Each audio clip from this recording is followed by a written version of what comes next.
There is a feeling that's hard to name. It's not sadness exactly, it's not loneliness, it's not even happiness. It's more like watching your own life from a slight distance, like things are happening around you, to you, near you, but somehow you're not quite at the center of any of it. Other people seem to move through life with a kind of certainty, like they know their role, like they belong in the scene they're in. And then there's this feeling, quiet, persistent, that somehow you're just filling space in someone else's story, present but not quite the point. If that resonates, this conversation is for you, because that feeling of being a background character in your own life is more common than anyone talks about. And it deserves to be talked about honestly, carefully, the way it never quite gets talked about. It often starts with the habit of putting everyone else first.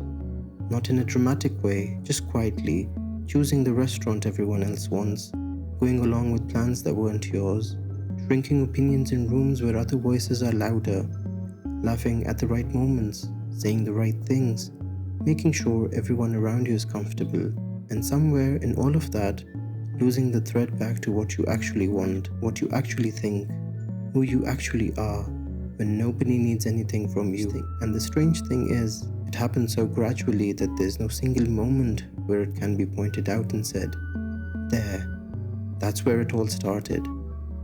It just becomes the default. Agreeing becomes easier than asserting. Blending becomes more comfortable than standing out. Existing on the edges of things starts to feel safer than being at the center of them. And the life gets smaller, not dramatically, not all at once, just quietly, steadily, one accommodation at a time. There's a version of this that gets fed by constantly watching other people. Seeing someone else move through the world with confidence and visibility, sharing their opinions, their work, their life, and feeling that kind of presence belongs to a different type of person. A more deserving type, a more interesting type. Someone who has earned the right to be seen. And so the voice gets quieter, the presence gets smaller, the life gets lived more carefully, more in the background, where it's harder to be judged, where there's less risk of getting it wrong, where nobody can be disappointed by someone who never really stepped forward in the first place. But here's what that safety costs. It costs presence, real, full, honest presence in your own life. The moments that should feel like yours feel borrowed somehow. The good things that don't quite land the way they should. The achievements feel slightly unreal, like they're happening to someone who just looks like you. Because when enough time gets spent living on the edges of your own story, the feeling of being the author of it disappears. Life starts to feel like something that happens to you rather than something you're creating. And that is a quiet kind of pain. That is very hard to explain to someone who has never felt it. Because from the outside, everything looks fine. Life looks normal. Sometimes it even looks good.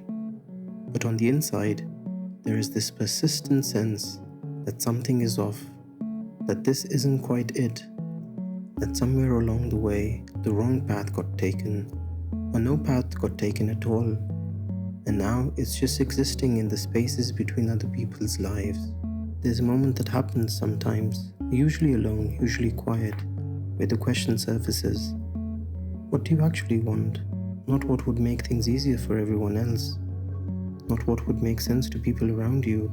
Not what you're supposed to want. What do you want?